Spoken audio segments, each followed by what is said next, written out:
is recognized for 5 minutes. Thank you, Madam Chair. Mr. Marcus, I've heard some incredibly uninformed comments from members of Congress today and yesterday.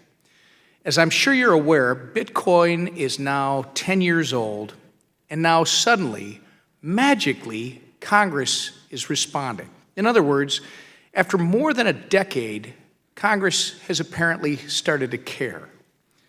I'm glad after all these years that Congress has finally decided to pay attention to the technology that could again, just like the internet, upend the way we do everything in our lives.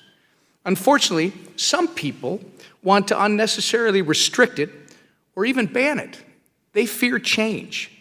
Nothing has been more clear on this committee than the blind aversion to change that some of our members have constantly espoused, even when it wasn't required or even the subject of the hearing.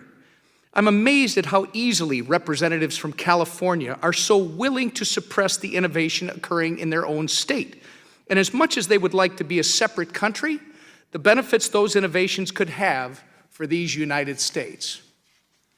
I don't want to be partisan.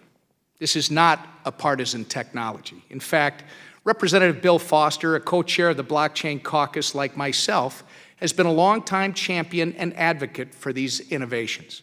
It has never been a cornerstone of my grandfather's Democrat Party to oppose innovation.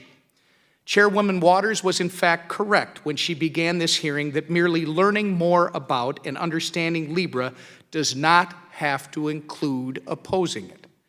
I hope that will be the same approach to understanding the breadth and depth of cryptocurrency, which Libra does not represent, but thankfully amplifies our discussion of that topic. Unfortunately, Mr. Marcus, you and your company have decided to approach this undertaking with as equal a level of ignorance and misunderstanding as those who wish to quell any new developments in cryptocurrency.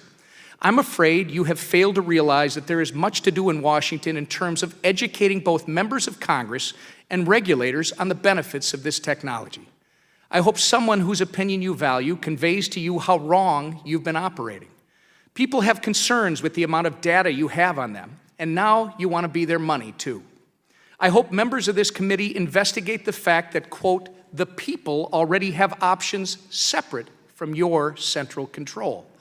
My colleagues are incredibly fearful of the money laundering and criminal activity in cryptocurrencies, but the dollar and all fiat-backed currencies have been proven to be the largest means of illicit behavior and money laundering. This does not mean we need to suppress individual freedom. Individuals insistent on the exclusion of middlemen and the freedom of the individual will continue to create open networks separate from central control. Unfortunately, Libra is not designed to minimize middlemen. It, in fact, relies on them. At the end of this day, Libra presents an incredible opportunity to define what it is not. It presents an incredible opportunity for everyone on this committee to learn more about actual cryptocurrencies. The committee has already sent out a press release that this is only our first step in regulation of oversight of Libra. A lot has been said about the concern that the payment systems are unregulated. However, payment systems like the one you propose are already subject to regulation by a number of agencies. I think it's important that my colleagues have a full understanding of the law as it currently exists so that we may make better decisions here. Treasury, as demonstrated by Secretary Mnuchin on Monday, regulates payment systems for anti-money laundering compliance. The FTC regulates them for fraud. Each state regulates them for consumer protection, among other things. New York has its own specific regime, and so forth. This regulatory landscape applies to payment systems like Libra and is different and distinct from laws that may or may not apply to typical social media platforms. When this hearing was announced, I was optimistic that this was finally the time a major company wanted to be involved with this revolution, and that the majority wanted to actually think and learn about these new innovations. It appears, however, they have decided to entrench themselves in the fear of the unknown and the fear of change, and your company has done nothing to allay these fears.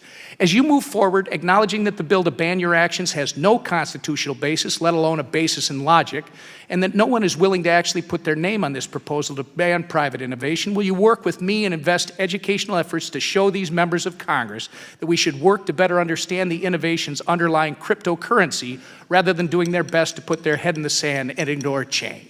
Gentleman's time is